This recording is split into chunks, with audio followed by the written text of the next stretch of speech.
Finally आप सभी आंगनबाड़ी कार्यकर्ताओं का, सभी सेविकाओं, सहायिकाओं का इस नए यूट्यूब चैनल पर एक नई और महत्वपूर्ण जानकारी के साथ मैं फिर से स्वागत करता हूं।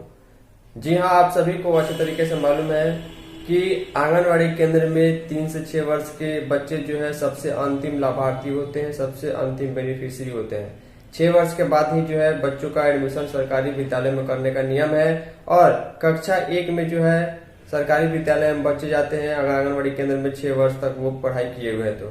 इसके संबंध में हमें गया जिले से खबर प्राप्त हुई, वहां के लगभग 10,000 बच्चों का एडमिशन जो है आंगनबाड़ी केंद्र से निकलने के बाद सीधे कक्षा 1 में किया गया है। इसके संबंध में खबर प्राप्त हुई है क्योंकि पिछले महीने जो है एडमिशन के रिलेटेड जो है काफी बड़े स्तर पर 15 दिनों का अभियान चलाया गया था। इसके संबंध में खबर है, चलिए आगे हम आपको दिखा दें। तो ध्यान दीजिएगा, लिखा गया शीर्षक की आंगनबाड़ी केंद्रों के 9,273 बच्चों का कराया गया कक्षा 1 में नामांकन। आप सभी को ध्यान होगा कि पिछले महीने जो है वो नामांकन पखवाड़ा जो है पूरे बिहार में चलाया गया था कि आंगनबाड़ी केंद्र से जो बच्चे पढ़ करके जो है निकलते हैं, क्योंकि मैक्सिमम 6 वर्ष तक के बच्चे ही आंगनबाड़ी केंद्र में लाभार्थी होते हैं। 6 वर्ष के बाद उनको स्कूल में एडमिशन कराना जरूरी होता है, तो इसके लिए नामांकन पखवाड़ा भी चलाया गया था। लिखा गया है कि नामांकन में टिकारी प्रखंड सबसे आगे है, 1012 बच्चों का नामांकन कराया गया। ये मैं गया जिले की खबर आपको दिखा रहा हूँ। देखिए, लिखा गया है कि बच्चों का एडमिशन करवाती सेविका खुद लेकर के बच्चों का एडमिशन कराने स्कूल में गई हुई है और अपनी जिम्मेवारी से जो वो काम कर रही हैं।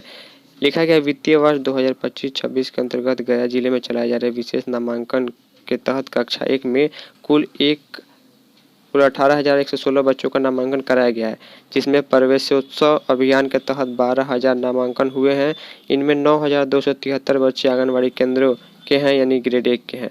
ग्रेड 1 में वैसे बच्चे आते हैं जिनकी उम्र जो है 6 वर्ष पूरी हो चुकी है या फिर 6 वर्ष पूरी होने में 6 महीने कम है। जिले के 4,620 आंगनबाड़ी केंद्रों में 3 से 6 वर्ष आयु वर्ग के 1,82,372 बच्चे हैं। इन केंद्रों के ग्रेड ए वाले बच्चों के नामांकन में टिकारी प्रखंड जो है वो गया जिले का सबसे आगे है। यहाँ पर 1012 बच्चों का नामांकन कराया गया है। प्रखंड स्तरीय अधिकारियों को निर्देश दिया गया है कि अभियान चलाकर 100% बच्चों का नामांकन पोषक क्षेत्र में कराएं। यानी आप लोग देख पा रहे हैं कि अगर एक महिला गर्भवती होती है, उसके बाद बच्चे के जन्म के बाद तो जो है 6 वर्ष तक पूरी तरीके से उसकी मॉनिटरिंग, देखभाल और उसका डाटा जो है सेविका को रखना होता है। उसके बाद भी अब जिम्मेवारी ये सौंपी गई है कि 6 वर्ष के पूरी कर लेने के बाद जो है अगर बच्चा आंगनबाड़ी केंद्र से बाहर निकल जाता है, लाभार्थी से बाहर हो जाता है, तो उसकी भी जिम्मेवारी है कि सेविका ले जा करके उसको सरकारी प्राथमिक विद्यालय में एडमिशन कराए। लिखा गया ग्रेड 1 के बच्चों का नामांकन प्रखंडवार इस गया जिले में कहाँ कितना प्रखंड में कितनी सेविकाओं ने कितने बच्चों का एडमिशन कराया वो भी डिटेल लिखा गया है। तो ये महत्वपूर्ण जानकारी थी, उम्मीद करूंगा आपको जानकारी समझ में आई होगी। फाइनली इस इन्फॉर्मेटिव वीडियो में इतना ही, तब तक के लिए धन्यवाद।